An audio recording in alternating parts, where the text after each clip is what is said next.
පුරුදු වෙන්න වචනකින්වත් කෙනෙකුට නිග්‍රහ කරන්න එපා. ඔය සමහර උදවිය කියනවා නේද?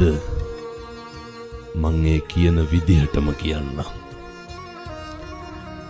ඔවුන් අපේ ඇස් ඉස්සරහැම විඳවන්න ඕන කියලා කියනවනේ. වෛරක්කාරයන්ට තරහකාරයන්ට දෙස් දවල් තියනවනේ. කවදාවත් කියන්න එපා. දැකලා තියෙනවද අර අබ්බගාත ළමයි උපදිනු? දැන් ඒ දෙමව්පියෝ කවුරු ඉස්සරහද විඳවන්නේ? මේ අපි ඉස්සරහනේ විඳවන්නේනේ.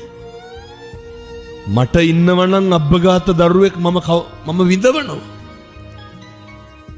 කියනවා නේ. ඔවුන් මේ ඇස් ඉස්සරහ විඳවන්න ඕන කියලා අපි. එතකොට වැඩිපුරම අසනීප දරුවෙක් ඉපදුනහම කවුද විඳවන්නේ?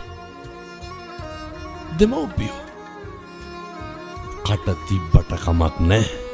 හරි පරිස්සමට වචන පාවිච්චි කරන්න. එක වචනයකින් සසරේ පුදුම විදිහට අකුසල් පිරෙන්න පුළුවන්.